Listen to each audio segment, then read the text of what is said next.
And it's back to another week, and I'm back with my folks. You guys have been great. You guys have been giving me a lot of support on my episodes, and I'm very, very happy to have you guys as my audience. Now, as I promised, I have a very, very special guest today. He's a local guy, he's a Pune guy, but he's definitely one of our top inspirations for all the folks in Pune. Today on the podcast, ladies and gentlemen, we have Nakul Ambilkar, SEQU3L.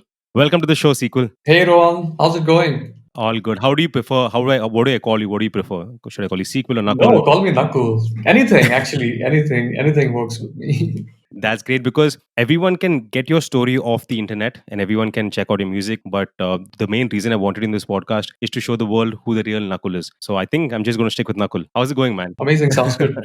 It's going well. I'm just trying to stay positive, just keep myself busy because we are in this crazy situation right now, all of us. It can be stressing, obviously. I don't want to say that I'm not unhappy about what's happening because the music scene was really great where we left it in February, March. The whole scene was evolving. The whole scene, was flourishing actually.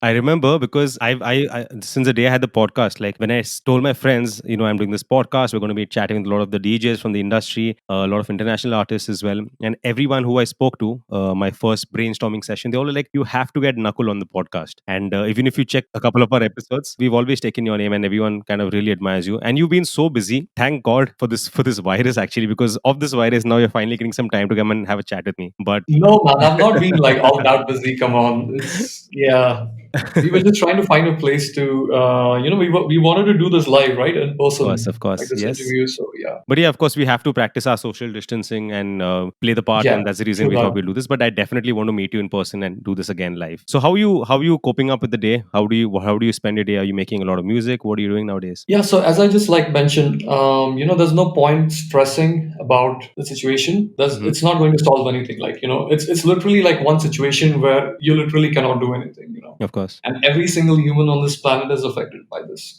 right? So there's no point stressing. There's no point beating your head around it. Of And I'm trying to take it in a very positive way. I'm trying to take it in a way that, hey, I have this extra time now, and I've been just clearing all my backlogs, finishing all the projects, Okay. the remix deadlines. Then, just trying to keep myself busy, giving a lot of time to hobby, exercising, eating good food, trying to learn some new things. I just started an AutoCAD course, for example. I just saw your Instagram story before the podcast. Yeah, and then I'm also taking my piano lessons actually online. Wow. And I'm practicing piano 1 hour every day, and I'm exercising. Yeah, just trying to keep myself busy. There's always so many things to do, and just hoping that the situation gets better. Eventually, it will. It will. We have to stay positive, and I'm sure it will. Of course. So Nakul, tell me about your childhood. I mean, how did a guy you actually are from Aurangabad and you moved to Pune a couple of years ago. So how did someone from Aurangabad come to Pune and make a big name in the underground music scene? So how did that happen? How did music happen to you? So Aurangabad is a really small city. Okay. And at that time, when I was in school and junior college, I was sure that I want to do DJing. I was pretty sure. That was the main reason I came to Pune for. I mean, where did you see a DJ for the first time, or how did that happen? If there was not much reference points out there. No, there was no seeing DJ in person at all. So this thing kicked inside me since school time. A friend of mine gave me a Fatboy Slim cassette. Okay. Literally a cassette, like not even a CD. So this was a long time back. And I think it was called Why Try Harder. I think one of his most famous albums. Of course. That album really inspired me. I was a music fan, obviously. I was listening to rock. I was listening to a lot of pop, alternate rock, some metal like Metallica, and a lot of these alternate rock bands like Limp Bizkit, Linkin Park, and Creed, and all these, And my friend just gave me this cassette and he's like, hey, you have to listen to this. And it's like something completely different. And I remember this was high school, if I'm not wrong, or like junior college, like towards the end of high school. Okay. And this is an album which I had right here, right now, Praise You and all those songs. And it was completely different. It was so funky. It was so groovy.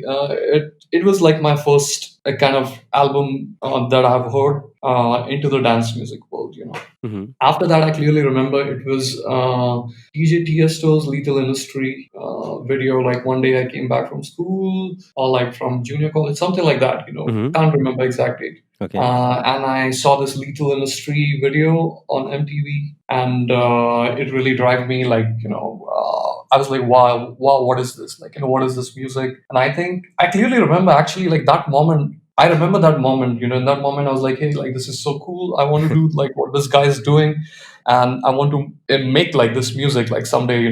This is so cool. It sounds so amazing. So that's how I got introduced to electronic music. Okay. But obviously, there were no nightclubs. There's no DJing or music culture in that city, Of course. Yeah. at least at that time. And so I had to convince my father. I knew that I want to do this. I was 100% sure that I want to do this. Okay. So then I had to convince my father to let me move to Bombay. I actually wanted to go to Bombay Okay. because that's like the hub, Of course. Of course. yeah. And my parents are really possessive, like most Indian parents. Yeah. So he was no way he was gonna let like 16, 17, I don't know how old I was, 17-year old boy to go to Bombay and get in college there and all that. So he said, no way, it's not a safe city, blah blah blah. Then eventually I convinced him to, okay, at least send me to Pune because it's like nearby. It's like 5 hours from Aurangabad, Of and we course. used to come to Pune all the time, anyways, for like shopping, for buying like music CDs, like with friends and all. Mm-hmm. So, and he has a cousin brother here, so like my uncle. So he felt like comfortable sending me to Pune, and I was like, okay, Pune is better than Bombay, And in my short trips, I found out about some DJs here who teach DJing Okay. and stuff, and that's how I moved from Aurangabad to Pune in 2004. And I took admission in Symbiosis College. Okay.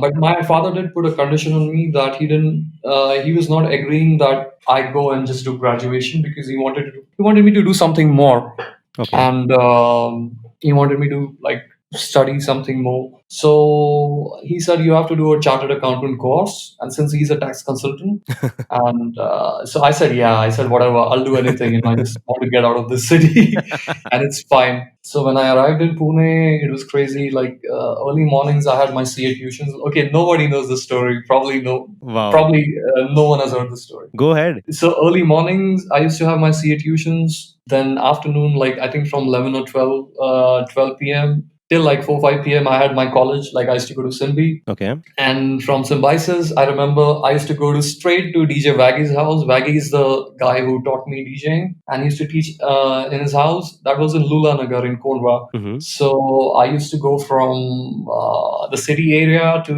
Symbiosis, that is SB Road. From there, I used to go to Lula Nagar. I didn't even have a bike. Sometimes I would, some friends would drop me, or sometimes I would go by bus to save money. Oh my Whatever, God. like I've done all those things, all those college things. Wow. And evening was my DJ class, DJ course. Mm-hmm. And towards the end of that, in the night, on the weekends, Baggy used to take me out to his residencies, wherever he used to play. And I used to go and stand next to him and see what he's doing, when you're very new, just to learn. And yeah, so my first year in the college was really crazy, and I barely slept. Yeah. Yeah, but I had I had like all the energy to like go about it. That's how I kind of moved from Aurangabad. I ended up in Pune, and I was lucky enough to get my first DJ job right after my course. Where was that? In Pune? Where were you playing in Pune? It was in Pune. Actually, I remember my very first job was in a mall. My very first DJ job was in a mall. It was only 15 days. It was only 15 days till the new club was opening where Baggy was supposed to play, and I was supposed to be like the assistant DJ. Okay. And the first club was Zion. But before that, for 2 weeks, like my first official DJ job was in a mall. In Kalyani Nagar, Ad Labs, Gold Ad Yes. Lab. Yes. Yes. Yeah. So when it had opened, they had a small DJ booth on the first floor, right near the Apple Store, where Apple Store used to be. I don't know if it's still there. That was my first DJ job for like 2 weeks, and then this club opened, Zion, and then I started playing with Baggy regularly Mm-hmm. through the week and weekends.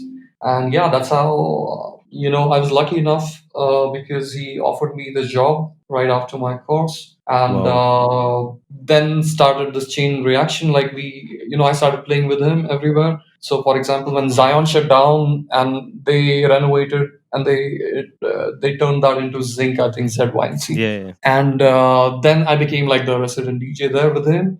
So I would play some nights, he would play some nights, and I would open for him on the weekends, something like that. Wow. And then we did residencies at Zaha, at Move. Move was my last residency in Pune. Yeah, so I think 2007, that was my last residency. Wow. And I think you shifted after that. You even had a small stint in Doha. I think after that, I think you went to Doha as well, Yeah, right? so 2000, like mid 2007, let's just say like 2 years, 2 odd years, I lived in Doha. That was like my last residency, and that was a great experience too. Like that was a very good exposure. I was playing at one of the only two nightclubs in the city. We had a really vibrant crowd. I was playing like 7 nights a week, Wow. literally, including Mondays. It was the one of the busiest clubs. I had no off days there because I was the only resident DJ. And if I have to take off, that means they have to like bring somebody from outside, like something like that. Okay. Yeah, and I lived there 2 years, and I enjoyed every bit of it. Like although it was a mix of commercial, hip hop, funky house, electro house, everything. Like we, as a resident DJ at that time, you have to play like everything. Of course. That was not the time when you could choose. Hey, I'm going to play like this style. Hey, I'm only. We had very few touring DJs when I started DJing. It was only like Sanjay Datta, Nikhil Chinappa, Ivan, Yeah. just a handful touring DJs in India. Apologies if I'm forgetting somebody's name. But yeah. But at that time, was the career going as a high? Because I think the next step you took was music production. Was it a conscious call that for me to take the next level or take the next step in this industry is doing music, or were you happy with your own DJing? No, I was not happy. Like there was a constant. I was not happy. There was a constant calling because I always wanted to make music. You remember I Okay. told you the whole Tiesto story, and I told you, hey, like I want to make this music. So back of my mind, that was like always my next goal, like next thing. Like obviously I enjoy every bit of DJing. Like to me, DJing came first. I'm a DJ first, and then a producer. Okay. I'm a hardcore DJ. Like I've done all kinds of residency gigs. I've done all kinds of private parties. I've played everything 60s, 70s, 80s, 90s, everything you can think of. So I'm a hardcore DJ, like Wow. proper old school DJ. You can say. Eventually, I knew that I have to start producing music. That was my next goal. And how it happened was there was no school. Like you would be surprised, there was no audio engineering school in Pune at that time. Of course, yes. This was, I think, 2006 I'm talking about. Yeah. So no audio engineering school, nothing. The only audio engineering school near to me was in Bombay, SAE. Mm-hmm. And I remember I had gone to Bombay. I had like, gone to the campus or something like that. And took all the details, and if I had to like learn from a school, I had to move to Bombay, which was not possible because I was already studying in a college here in Okay. Suffices. At the same time, my DJing career was going really well. Like I was playing at all the cool clubs, you could say. Most of the new clubs we were playing, like so my DJing thing was going really great. I would not say I was making like shitloads of money or something, but it was nice. I felt content. I was really young. Mm-hmm. I had this exposure. I remember I used to be like this tall, skinny guy when I just started DJing. And I remember in some parties, like a guy came to me and he's like, "Hey, dude, like you play such cool music, but are you even allowed to be like inside this club?" Because I was so young and I was like really skinny and all those things. So I could not leave all this and move to Bombay. And then eventually I was like, okay, I'll wait. And then I got frustrated. And then one day I came home. I did a Google search like all of us do, how to make music. Okay. How to make music from home, or how to learn music production. What are the softwares? I Googled everything. I made a list of 5 softwares. Okay. Downloaded the cracked versions, installed them on a really old PC. I did not even have a computer. I used my flatmate's computer, like my buddy's God. computer.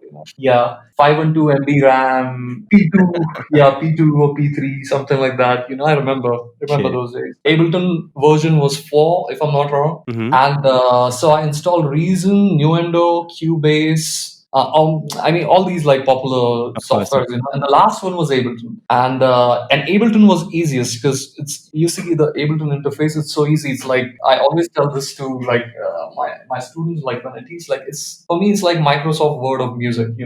It's just like you open Word, and what do? You just start typing, and that's what you do. Exactly. Ableton is something like that for beginners. It's super easy. So I really liked vibed with Ableton. And I started producing music on my own. This was 2006, I clearly remember. But 2006, Nakul, there wasn't even, I mean, I don't even know, was there YouTube then, back then? There was YouTube, but there were no, you could not find any. So you had to figure out the entire thing yourself from scratch. Yeah, I also read some audio engineering books. I Okay. wouldn't remember the names now, but if you want, I can, if this is really going to help someone, I can find those books. No, now we are all pampered. We can learn a new trick every day.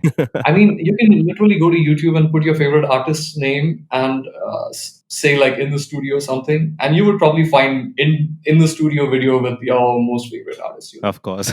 Yeah, like all kinds of tutorials are available on YouTube now. At that time, it was only like, if you, yeah, I remember searching, going on YouTube, and it was only one of these professional, or producer guy sitting on a big console in a professional studio, 60 channels, huge 60 channel mixer, and talking in really technical terms. And Of course. there was no way at that time. You just had to do on your own, or like learn from somebody. I also tried to find like if somebody could teach me. Yeah, I remember a very good friend of mine, DJ Tally. He really helped me. Yeah, so he gave me at that time. Like, I went to his house, and I think he heard like one of the remixes I made, and he just invited me.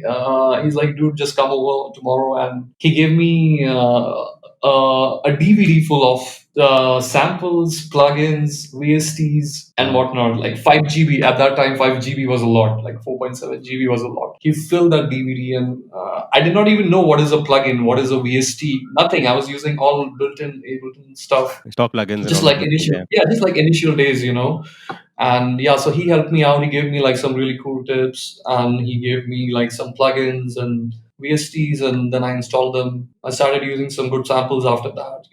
I learned how to source like good samples and stuff. So Nakul, tell me. So I mean, I'm talking about your initial days, your first initial days, and I've gone through the same thing myself. When you're trying to figure out, for me it was FL. Now I've recently started, figuring out Ableton.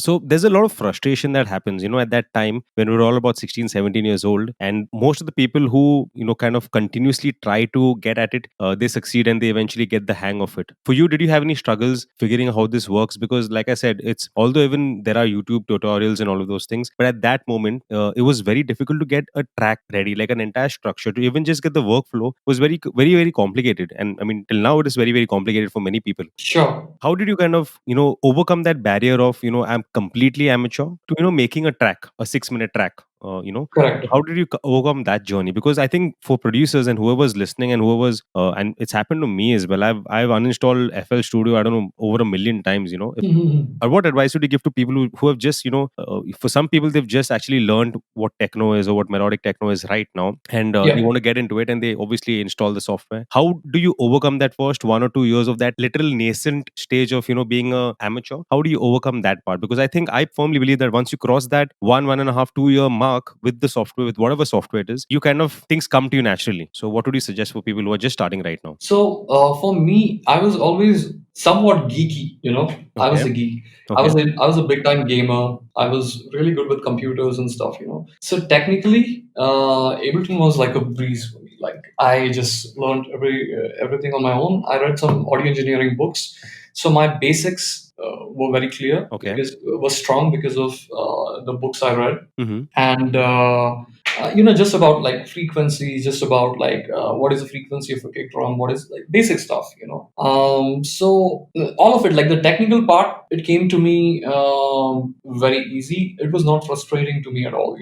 The frustrating part is trying to create that sound that's in your head. Of course, yeah. Trying to make that sound, that's a challenge. obviously that's a challenge even now after like what 12, 13 years, 15 years of producing music.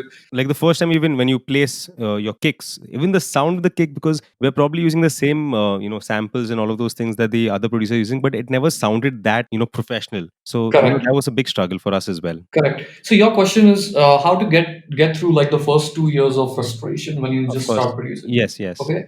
So I just told you my whole story, like how I could not go to SAE and then I have to learn on my own, and I kind of, you can say I started producing seriously in 2007 Mm-hmm. after I moved to Doha. That's when I could afford a really nice studio. Like I got myself a MacBook and Atom monitors and a MIDI keyboard and sound card and everything. That's when I built my studio. Okay. Right. I only released my first track in 2013. So let's just say by 2012, I had like my music started sounding professional. But Okay. I had a nice 5-6 years struggle, if you see, from 2007 till like 2012. Mm-hmm. Right. That was my struggle phase with music. I was practicing at least 8 hours a day, minimum.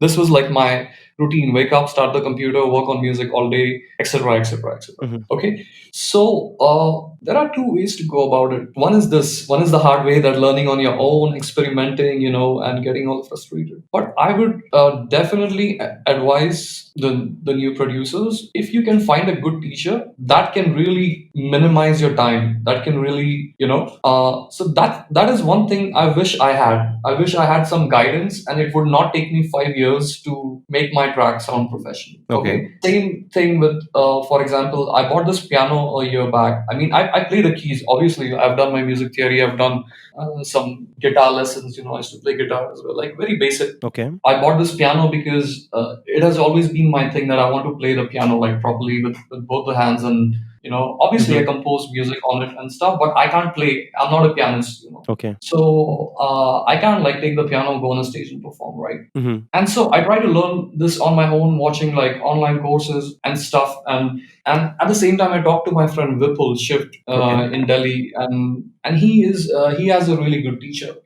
So I've seen his progress in like 2.5 years. He plays the piano so well. So what I want to tell you is, if you can find a good teacher, if you can find a good institute that focuses on teaching the specific sound that you want to learn, that can really minimize your time. You don't have to put them 2 years. This is one. This is one thing. Second thing, I'll tell you a secret sauce, which no one will tell you. Okay. So the secret sauce is, there is no secret sauce.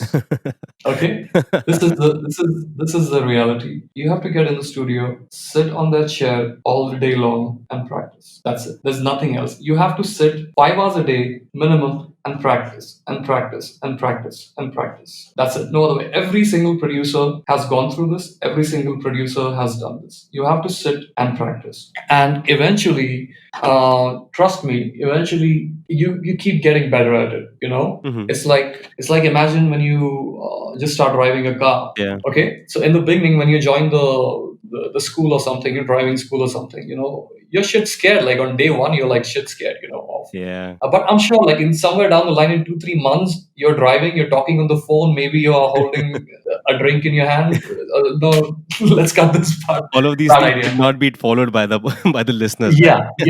Please do not follow all this. But I'm just giving an example, like Of course, bro. because then it's like then it becomes a muscle memory. Like you're multitasking, you're talking on the phone or whatever. You have your earplugs on, you're on a call and you're driving. Please, guys, do not do this. This is just an example. But I just want to tell you that eventually, I've gone through this struggle. Like I've struggled for like at least 2 years. I think the first 2 years I was only making bass lines. Okay. If you see, like, if you listen to my tracks, like bassline is my thing, like what is the simple sound? It's like mostly bass lines.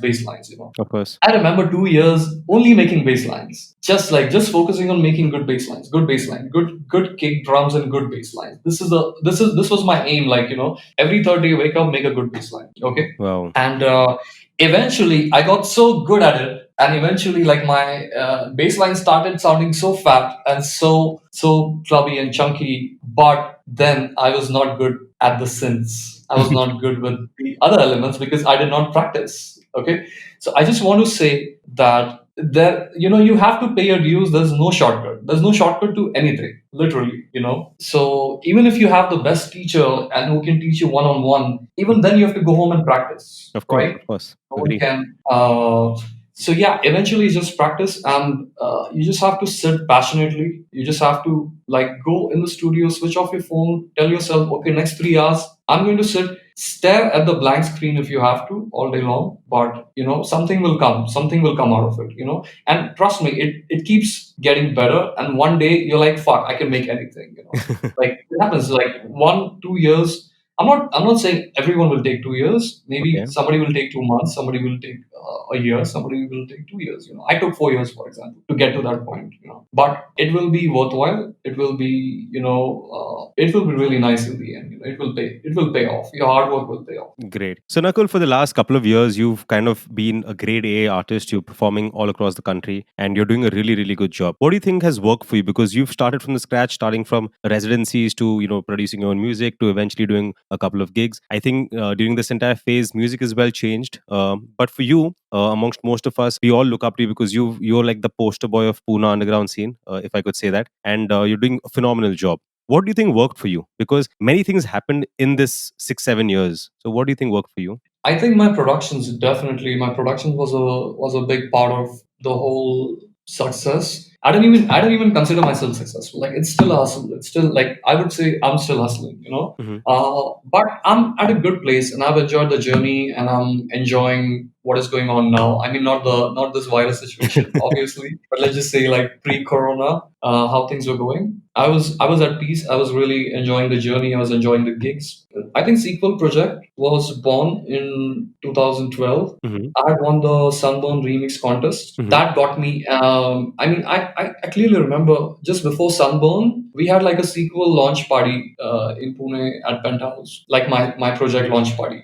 Okay. That was the time. I think it was September, October 2012, if I'm not wrong. Hmm. And that was the time when I had already signed my first track and my first EP with Movement Recordings, and my first track on Free Ground Music. It was called We Evolve. Of course. And so we did like this small sequel, launch party in Pune. It was really, really cool gig, like at Penthouse on the terrace and stuff. Yeah. And right after that, I took part in the Sunburn Remix contest. Sunburn used to be a really big stage at the time. It still is. Mhm. Probably not for the the specific style of music I'm doing, but it is still a big stage. Of course. Of course. They used to run these remix contests every year, Hmm. and if you win the remix contest, you get a slot to play at Sunburn. And I had won that 2012 remix contest, and I got a chance to play at Sunburn. But most importantly, the whole dance music community, India is very festival oriented. Like people pay, like the whole community pays a lot of attention to music festivals like Supersonic, like Sunburn, like different festivals. Of course. Yeah. At that time, it was only Sunburn, if I'm not wrong. It was a really good thing for me because Sequel was a very new project. And right after that, I had won the Sunburn Remix contest. Hmm. That was in December 2012. And January 2013 was my first release. It was called We Evolve. And it got a lot of support. Like it was being played in Winter Music Conference. Marcus Shells was playing it. A lot of these like progressive and kind of like progressive trance DJs were playing it. It was a 126 BPM progressive house track, classic progressive house track, Hmm. with a nice melody, a lot of chords, and like all this euphoric breakdown and stuff. Hmm. I got really good support on that track. I got really good local support. Like Nikhil Chidampa played it on FM on his show, Hmm. and he gave me a shout out. And a lot of my friends were playing it.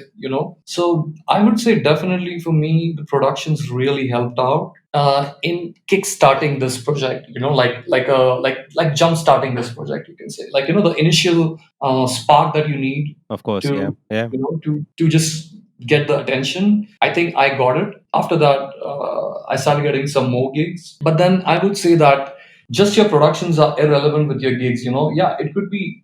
For example, you make a track and you release it, and it goes viral, and a lot of Indian artists are playing it internationally. It's being played on radio shows, and Yeah. it's on Beatport and stuff. Fine, you can get it. That can get you your first two gigs, but Hmm. that's it. If you don't perform at those gigs, no new gigs will follow. I agree. You know what I mean? Yeah. So somebody could be a really good producer, and he could get his first gig, say for example outside Pune in Bombay or something. Hmm. But if he is not a good DJ, if he will not perform at that gig, there are less chances of getting more gigs. Let's just say, Okay. right? Nakul, also, since we're on the same topic, so since you mentioned that, so someone who's producing, he's actively producing, spending a lot of time on his production, the whole game has changed to into numbers. Most of the producers that I know who are, very good producers, they kind of lack in terms of social media. So do you feel social media and all of these things are really important right now? Because I see a lot of talented people not getting shows. That's right. So look, as I said, like my first track was called "We Evolve," and what that says is you have to keep evolving, or you will be left out, obviously. So social media is a huge platform right now. It is important to have online presence. You cannot do without it. Probably back in the days, if somebody has to pitch an artist, the promoters would ask for, hey, SoundCloud link, can you send Yeah. a Mixcloud link? Let me hear a mix or something. Now probably they would be, hey, what's the Instagram handle? Yeah, that's the reality. Okay. Yeah. And you just have to evolve. You have to adapt to new things. That is a part of the process. That is a part of you being a success, that you evolve. Even the music production softwares, they keep evolving every year. There are new plugins, there are new hardware synthesizers, there are new things. And if I just sit back to 10 years back, and use the same plugins and use the same sample pack, my music is not going to sound better.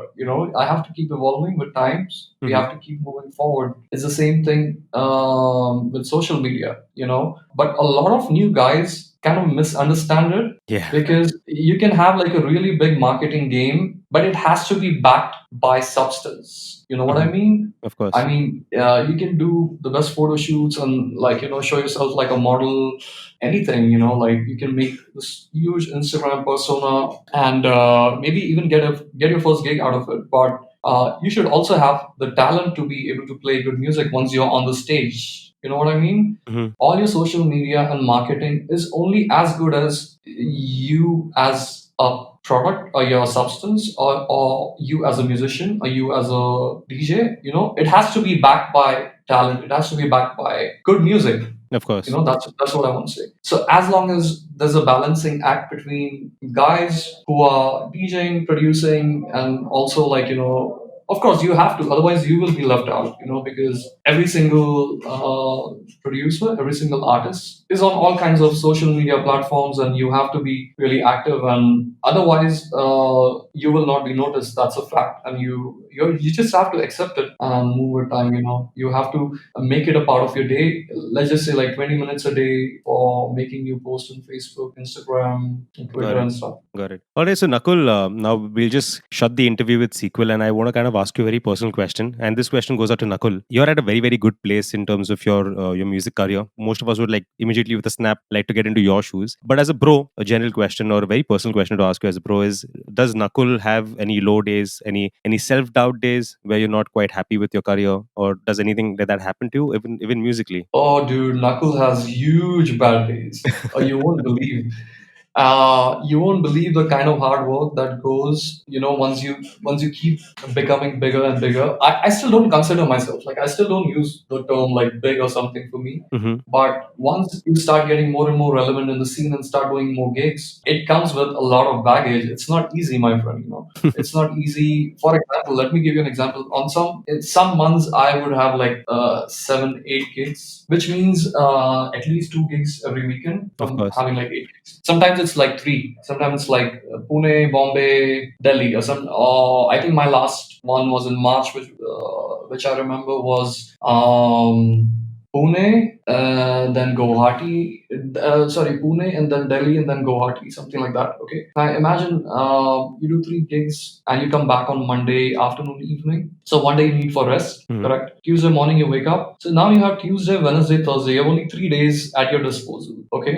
Because Friday morning again you have to catch a flight, Of course. right? Because Friday again you have a gig. So you have 3 days, out of which 1.5 day you produce music, and 1.5 day you kind of update music for your gigs, which I do a lot. Like I have to at least spend 2 days, 2 full days every week updating music. I need to have like 40, 50 new tracks to play every single weekend. Like that's my thing, that's what drives me. Okay. New music. Like I'm really passionate about music, and I really, like the most common comments on my videos is track ID, track ID, track ID. It's funny. It's Yeah. funny. Someone pointed out this to me and sent me like screenshots, and he's like, look, your comments are always like this. I like it. It's my thing. So imagine, and in between you get only 3 days. In between you have to unpack and you have to pack and you have to wash your clothes and you have to go shopping and you have to go for a haircut and you have to do your house things. You have to spend time with your dog. You have to spend time with your friends. You have to spend time with your girlfriend if you have one, or a wife, or your partner, right? And you only have 3 days for it, because once you're traveling, you cannot count those days, right? I've had a lot of hard times. I can say that, yeah, definitely. And also, this touring life kind of gets lonely. This is a very big fact. Mhm. Imagine empty hotel rooms like 8 times, 8 times a week, right? Yeah. And it's like it's real. It's real. Like a lot of artists, you'll hear this in a lot of interviews. Like, oh yeah, you have this attention, 500 people dancing, and you're killing it at the club and stuff, and then suddenly the club is shut and it's over, Mhm. and you're back in your hotel room, probably alone, probably not. It depends. And yeah, and your head is buzzing, probably your ears are ringing, probably, and you have this rush in your blood, and you cannot sleep. It's impossible to sleep like that. So what do? Then you start after partying. You start, it's a natural process. Like this whole after partying thing is a Mhm. natural process, of you trying to run away from not being able to sleep, not wanting to be lonely in the hotel room. Yeah, man, there are all kinds of down days. For example, last year I really struggled to finish original tracks. Can you believe that? Like, I'm somebody who has released 50 or 60 tracks so far as SEQU3L, like official releases on Beatport, including all the remixes and originals. And so 50 or 60 is a really good number, I would say, like in the Mhm. past 5 years. That's a lot of tracks. 50 is a lot of tracks. Of course, man. I don't intend to do that anymore. I don't want to release like so much music. But last whole year, I've really struggled to finish original tracks, for example, and I couldn't believe it. I released only 2 original tracks last year, and I probably released like 7 or 8 remixes, So overall, I released like 10 tracks, Mhm. but I was really struggling to finish original tracks somehow. And only in April, like this April 2020, I've kind of finished one new EP, and I'm going to finish like 3 more new tracks. So I've kind of used this lockdown opportunity to stay home, to make music, and to finish like some original music. Great. I just want to say that it's a part of process. It happens with everyone.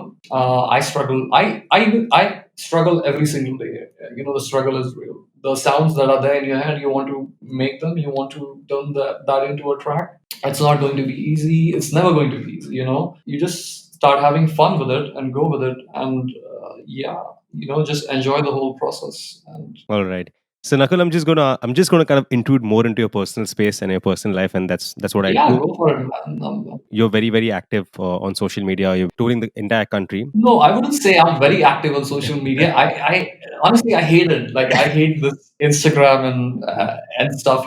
Active in the sense we see a lot of your creatives of you Yeah, coming here. I go there like every day. I dedicate like 10-15 minutes to Mhm. making some post, making like putting some story. But I make sure that it's real. I make sure that it's not. I'm not like I'm not the posy guy. I'm not taking like giving my phone to everyone on the tour and like, hey, take my pictures and post everywhere. No, like if for example I went to Guwahati and I saw a beautiful thing and I just took like a selfie and I put it. It's Mhm. very in the moment for me, and that's why I think that is something that people like.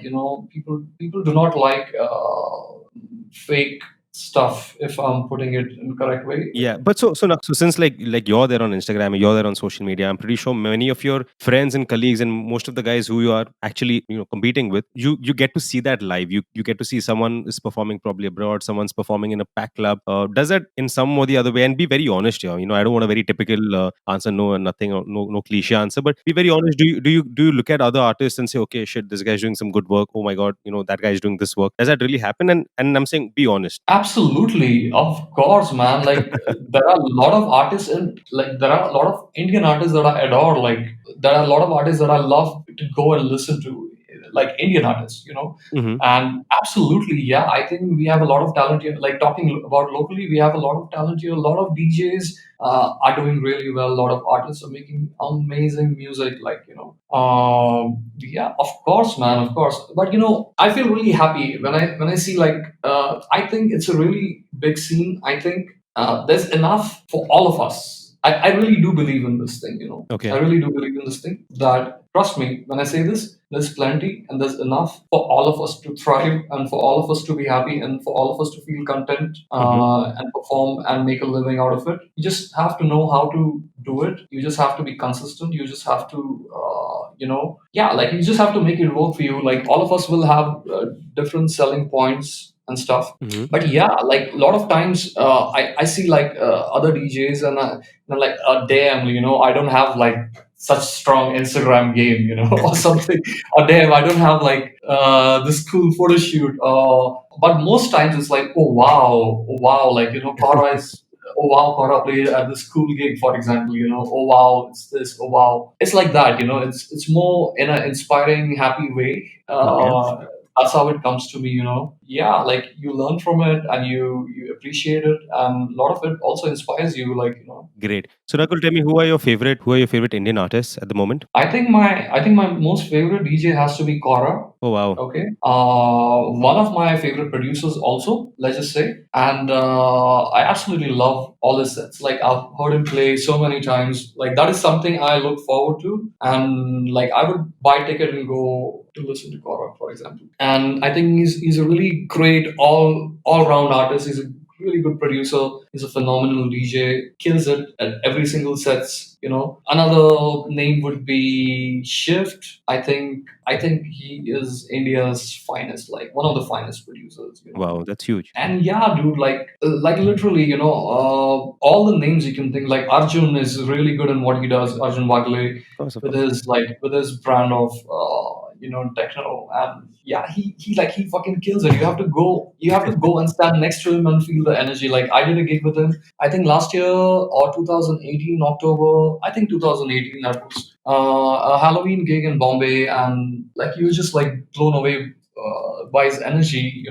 And yeah, dude, there's so many good DJs in India, like Audio Units, Jitta, Vinayaka is a very good DJ. Then I don't know, like so many, dude, like so many names. I can just go on. Since we've advertised you as a Pune boy, and since this podcast comes from Pune, who are your favorite artists? Who you think are the upcoming artists from Pune? Who are you looking forward to actually? Very good question, actually. So your question is amongst the upcoming guys, right? Yes, yes. Okay, so Nakul C is making some really good music. I just heard his new EP. Like it was a collab with somebody. I don't remember the name. Tapasya. And well, not with Tapasya, another artist. Like, but really cool. Like Nakul C is making really, and Tapasya also, of course. Like he's my student actually. Oh wow. And he's also making some really good deep melodic progressive house. And apart from that, guys who are already there in the scene are like Rohan Sable makes some really cool stuff. Yeah. I think it's been a while since he released. I think it's been 2 or 3 months back. I heard his new EP. Hmm. He's making some really good minimal techno.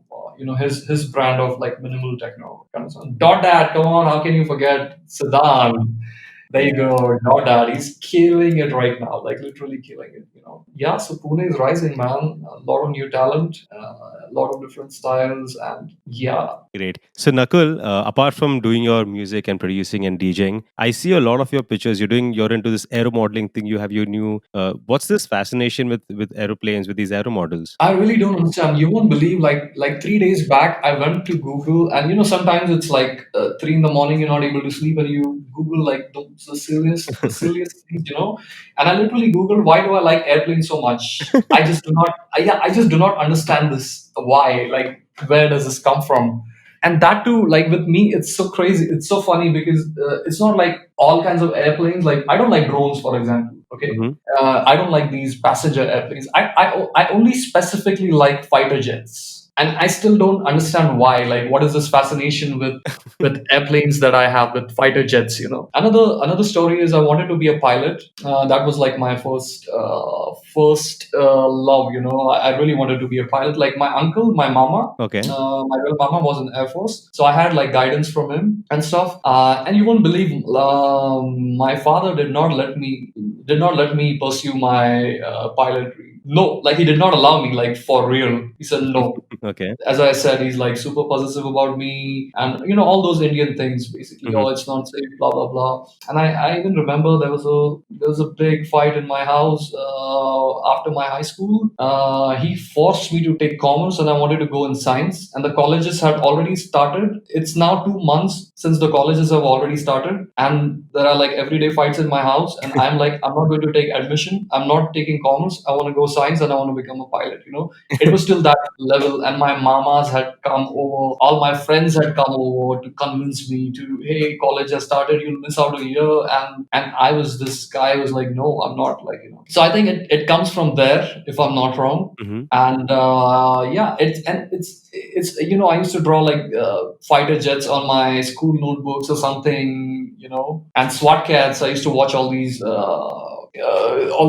shows with fighter jets, and I think SWAT cats has a lot to do with it. So eventually, I discovered like a couple of years back, like 10 years back, that you can actually build model airplanes and you can fly them on remote control. Which is really cool. And I just saw some videos on YouTube, and I was hooked on. I was like, wow, what is this? Like, we can make like small airplanes and fly on a remote control. This was 10 years back, though. Okay. And yeah, and at that time I couldn't, because a lot of stuff is banned to import in India, so I couldn't get like a good radio control, and I couldn't get some raw material to make. I couldn't get a receiver. I couldn't get good battery. Mhm. But eventually, I think 2000, I think 4 years back or so, now this whole market, this whole RC market has become really accessible. Okay. So I was able to order everything online, ship it to my house, and then I just built my first small fighter jet like 4 years back, and I flew it, and it was really cool. Then I built another one, then I built another one, then I probably built 10. Yeah, and it's just like it just keeps evolving now, and yeah, that's the whole modeling thing. It's like probably you play cricket or somebody else watches TV or somebody else watches like football. For me, it's aero modeling. And what I like about it is it takes me away from the computer. This is the main thing, for me. Computer is a big problem because you are on the computer all day long doing all your music, emails, everything literally. And this takes me out on the weekends. If I'm home, it takes me out.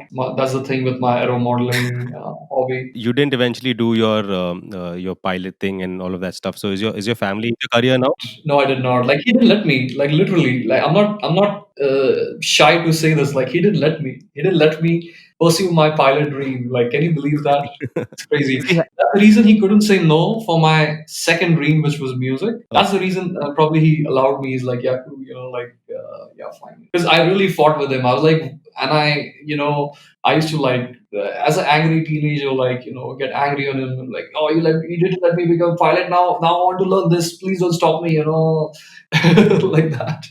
So yeah. And it turned out well for you and for us as well. So I think it. Yeah, exactly. I really believe this, bro.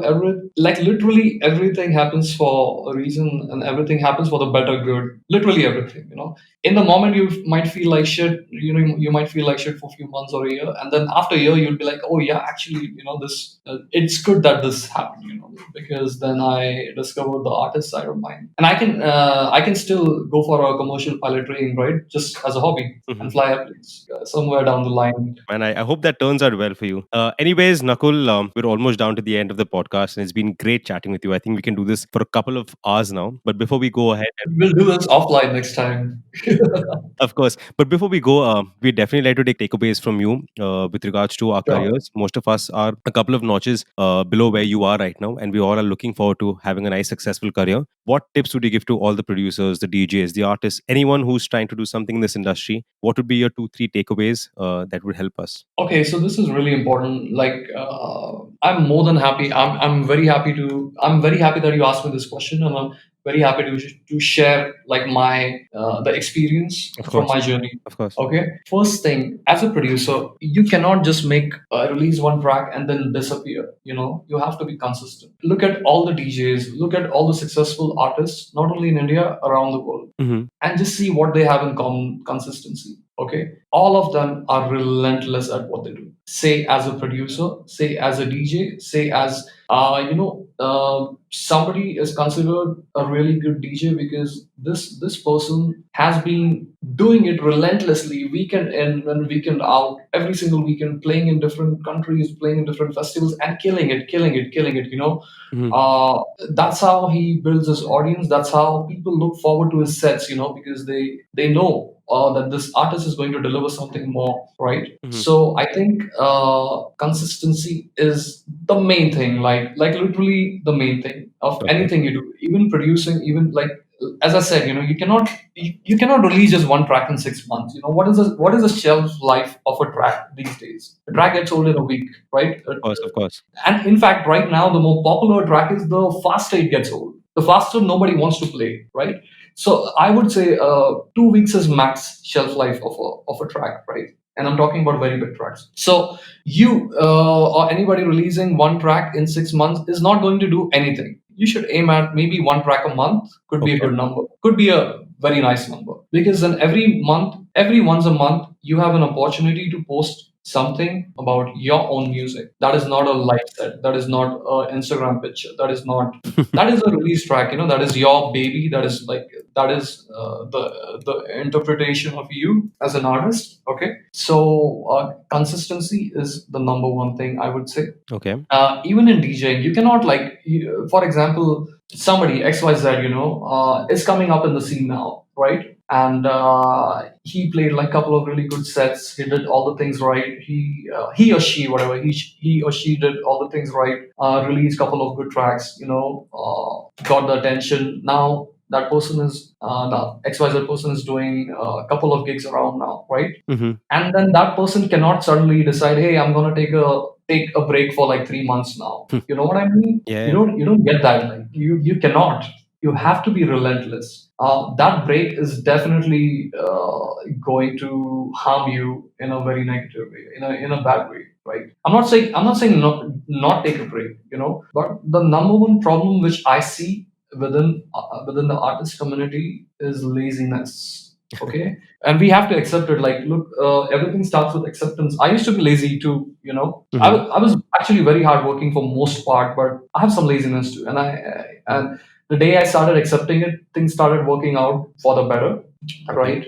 So a lot of artists tend to get lazy. They release one track, and no offense to anyone, okay, but I'm just sharing what I feel. Of course. So they release a track, and they go in lazy mode. Oh yeah, fine. I just released a track. It's okay. I'll chill now. I'll chill for some time. I'll chill for a month. Uh, this is a virus. This chilling and this. Yeah, it is. Trust me, it is. I'm not saying not chill, right? You have your work hours and you have your chilling hours, and Of you can course. balance both. Balance is the key, and you can chill for like 4 days. If you're a freelancing artist, you can say Monday to Friday, okay, this week I'm taking off. You can take it off whenever you want, right? And you can still show up for the gigs on the weekends. Consistency is the number one thing I would say, as a producer, as a DJ, and you have to understand. You have to just go and perform and give your best. My main aim is always to beat my last set. So if I played like a really cool gig last weekend somewhere in Delhi or Bombay or Pune, anywhere, or US colleges, and it went really well as per me. I have really high standards, so I'm most times very unhappy with after my sets. Not unhappy, but I'm like, yeah, it was okay. Yeah, it was okay. Because I have like really high standards, right? So if someday I come back home and I'm like, oh wow, Euroska was like off the hook, last night, and or like tonight, and it was a full house, and I killed it. You get that feeling sometimes when you Of course. actually Of kill it. course. Okay, and then the coming week, I do not chill. Now I have a new task. I have to top my last set now. Wherever I'm playing, obviously I won't play at Euroska again, right? But I have to play a better set than the last one. Of course. I think this is a really good quality to have, to constantly strive to do better. there's no time to chill. Sadly, it's a difficult industry. I'm not trying to be negative, Mm-hmm. but as I said before, there's enough, there's plenty for all of us, and I believe that every hardworking person gets the rewards. The problem is everyone wants the rewards. Everyone wants to play in all the festivals, play at all the cool clubs and travel and have this life, but nobody wants to put the hard work that goes behind it. You know what I mean? Like Mm-hmm. nobody wants to sit in the studio 8 hours a day for like 2 years in a row and make like a track which will make a difference in their career. You know what I mean? Of course. Just be relentless. Just like this has to be your life mission. I'm not saying don't chill. Of course, like chilling is important, resting is important, eating good food is important, exercise is important. Your personal life is important. Like having a partner is important. Your family life is important. Mm-hmm. Everything, a good balance of everything is really nice. I'm not saying like leave everything and just like go behind your career or something. Mm-hmm. You have to be consistent. That's what I would say. Like this would be like my biggest advice. All right. All right, Nakul, there's a lot of information and I can't wait to see you again and catch up with you. Yeah, like But from a bro to a bro, every time you're doing good for yourself, every time we see you perform at places, being a Pune guy, I feel very, very happy, very, very proud. dude, thank you so much, man. And I actually need to make it to your next gig now. Whenever it so happens, we have to Please, definitely please. like catch up again, and I need to like just come and like crash at one of your gigs. We're trying to make sure that, with Nakul on board, with us on board, with Nakul C on board, and everyone doing the great job in Pune, we, get Pune on the entire international and national map at least. And we're trying our best, but extremely proud to have you from our city and representing our city across the entire country. And again, very, very happy to have you on the podcast. And Dude, thank you so much, man. That means a lot. I mean, you mentioned that a few times, and thank you. It's really humbling. I'm really thankful that you think about me like that, or people look up. it's Yeah, everyone. I mean, I'm not just saying to. it's a nice feeling. It's a nice feeling because I have spent a lot of time doing this, many years, and I've worked really hard. And it's good to know that people appreciate it and like it. And yeah, it's a really nice feeling. Thanks a lot, man. Thank you so Wish you all the much. best, man. Wish you all the best with your gigs, with your music, with your new EP coming up, and Thank you, with buddy. everything you're doing. Likewise. I wish you the best for your music journey as well. Of course, And man. send me one of your sets, and Of I'll course. definitely like crash at one of your gigs soon, whenever it so happens. Sure, I shall see you soon, bro. Thanks a lot, Nakul, for doing this. This is awesome. Thanks a lot for doing this, man. Cheers. Cheers, bro. Bye. Cheers. Take care. Bye. Cheers. Bye. And that was the episode, guys. Thanks for tuning into the BrkThru Podcast. I'm getting mad love from all of you guys from the fraternity. Continue sharing, but definitely consider subscribing, following, liking, doing all that good stuff. This definitely helps me a lot.